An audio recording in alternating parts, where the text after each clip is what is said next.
Hey guys, this is Alessandro. Welcome back to my channel. A couple of weeks ago, if you follow me on LinkedIn, you probably saw me uploading online a couple of shots done one of my students, right? It was a fighting sequence, kind of Sifu style, and it's all his new demo reel, all right? And we receive a lot of response, a lot of good feedback, a nice comment, likes, the usual guys on social media.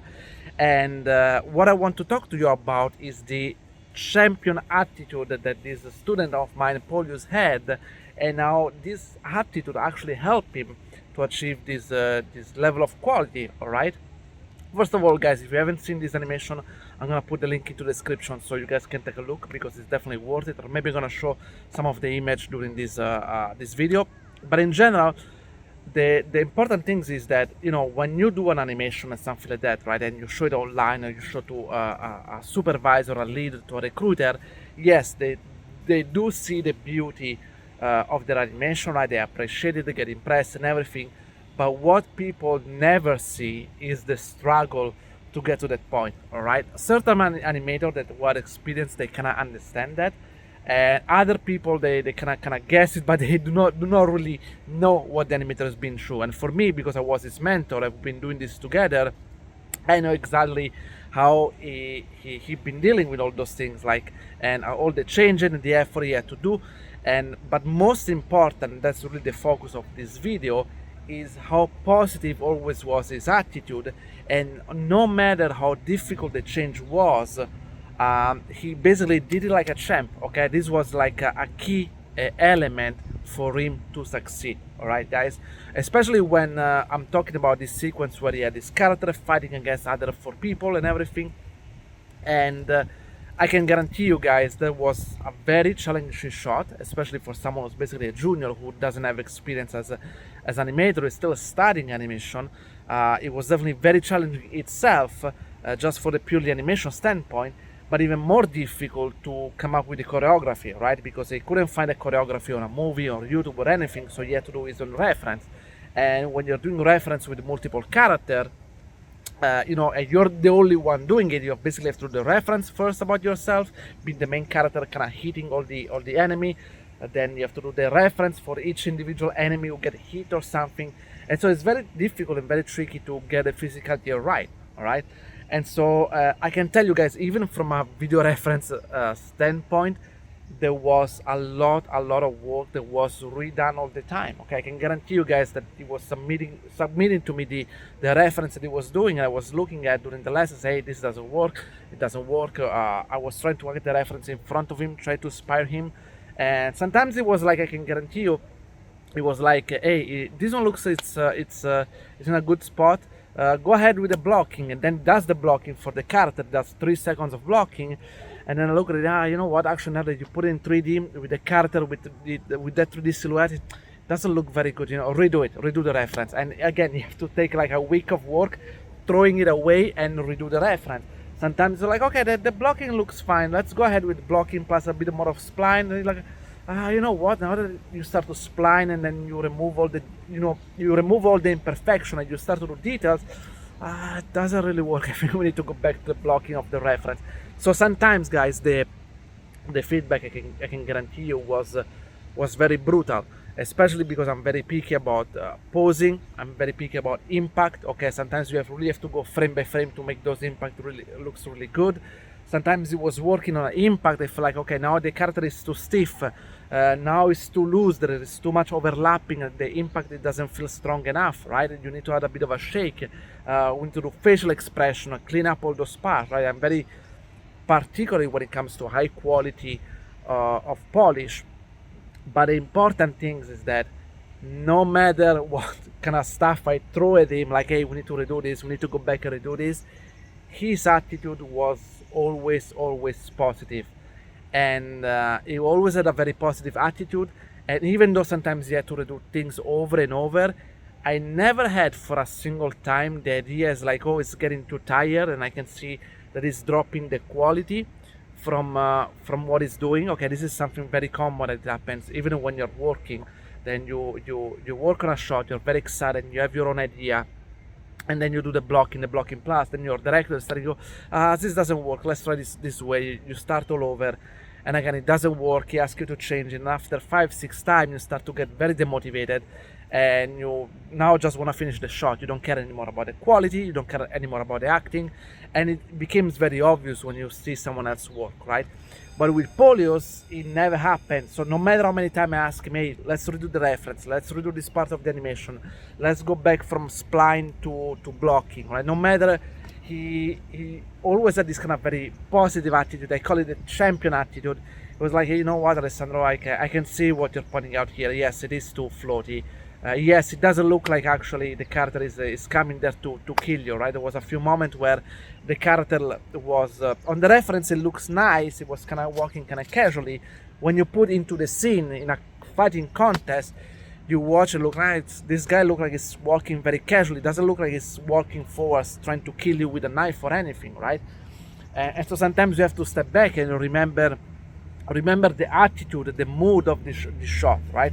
And so again, was a lot of back and forth, and no matter. Sometimes I feel like myself, like, no, I'm gonna give this feedback. If you have to redo this reference, this blocking for the 5th time, it's gonna kill me. But I have to tell him the feedback, right? I have to tell him what I think he was right, and he appreciate that. Actually, he could see the benefits, and he take this feedback, never took it personal. He understand the feedback was to try to improve his craft and everything, right? And every time he start all over, he put as much quality as possible, right? Okay, sometimes maybe the blocking was not super refined because he just wanted to get the sense if you were going to the right direction, and obviously I have to be very, very careful as well, right? Because I don't want people to do their work too much. And but overall, teams getting to a point where, okay, now the overall final direction is there, and now let's go back and focus on the polish. Okay, let's go one by one, and let's focus the main character first. Let's polish the main character. Let's polish the first enemy, and even that I can guarantee you guys. Once you start to polish, it always happen these things, right? You're watching an animation, right? There's 6-7 things that are not really working, and you feel like it's polished, right? You feel like, you know what? Here the knee shaking a lot. Polish it. Here the finger, the pose is not very appealing, so it looks kind of stiff. Make it a little bit more natural. Add a bit of drag on the finger, stuff like that. Polish that. The head at the moment it feels very stiff. It needs to have a little bit of up and down. And so what happened that you're watching this version, it looks like very almost done. It just needs those 6-7 polished notes. When you do them, and it does them efficiently. And now he get rid of, I call it noise, because when you clean up all this noise, now you have a better overall vision of the animation. I feel like now that you clean up those things, now you can remove this noise, other problems comes out. All right, now that you remove the noise from the animation, I actually noticed that the hip doesn't move it correctly or doesn't move them much. Or actually I noticed that the hands feels very high case, completely stiff on the ground, and you don't have compression on the finger. And then say, okay, I think we need to do a second pass of polish, fix this, and this.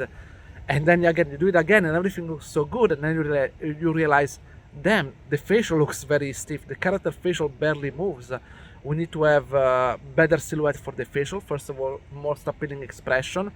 Then you do them, it's like, okay, we need to have some fleshiness on the face because it feels very stiff. We need to exaggerate certain movement on the facial because their impact feels very, very fast, right? And so, do you see where I'm going? Anytime you polish something and you clean up, other problems come out that before were not visible because they were a bigger problem. And so I can guarantee you guys, I cannot count how many times I told him, like, hey, just polish this, and this, and we are done with your shot. It's over. Then it does, like, good, you did it. But now I'm thinking this, and this. And again, it can be frustrating because you feel like, hey, this thing is never happening. It's never gonna finish. Alessandro keep telling me to polish. But at the same time, he could see that anytime I pointed those problems, it's like, yes, it's true. Here it needs more polish because the facial doesn't move, the finger doesn't move, the shoulder, yes, no compression, it feels completely stiff.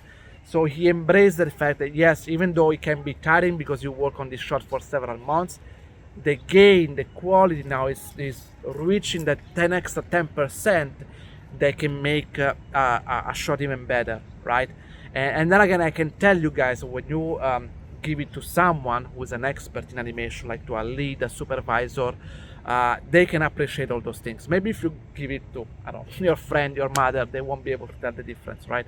But between in the industry, especially if you're applying to a studio that is, driving for quality and excellence, seeing like some students, a junior that has this kind of quality, it is very exciting, all right, guys? And I can guarantee you, I'm not lying about this.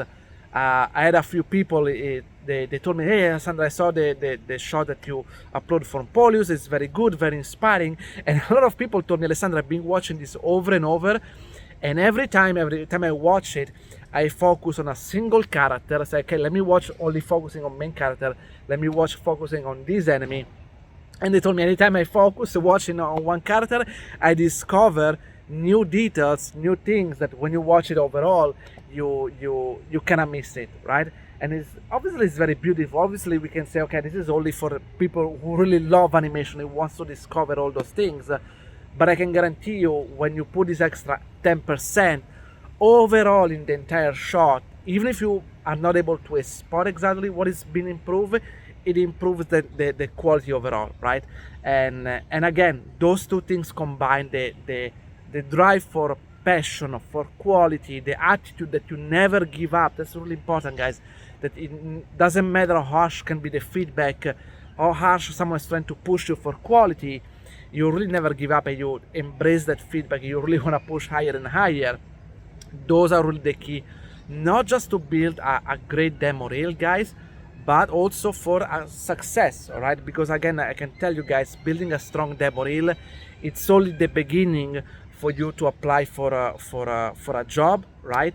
And also, start working, right? But again, your attitude and how you're gonna perform when you're at work is that gonna shape your career, right? Because yes, I can help you, or other mentor can help you to build a great demo reel, but if you're the other kind of person who kind of complain all the time, or kind of give up very easy, or kind of get demotivated, I can tell you, when you're gonna step into the industry, things might get ugly very soon, right? Because when you're there, I can tell you for personal experience, not just mine, even other animators, things can get very messy. Director asking you to change things all the time, lead asking you to change things all the time, then director step in, ask you to change again.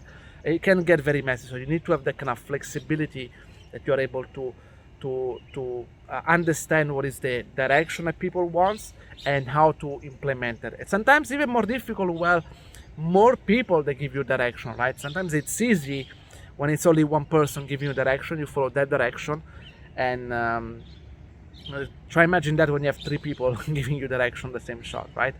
Okay, guys, I wanted to share this with you. I was really proud of this work. It's not the first time that I do this kind of video where I show some of my student work, because I'm very excited and I like to share. I know other people get really inspired when they see students doing this kind of quality. They come to me and say, Sandro, I want to do the same quality. Really help me to push the quality like this. So they get really excited, and it's exciting for me. It's exciting for him, Paulius, my student. You can see, it's always a great rewarding when you see people really appreciate your work, especially after you put so much effort, right? And so I hope you enjoyed this video. If you have any question or comment, let me know, and see you next time. Ciao, guys.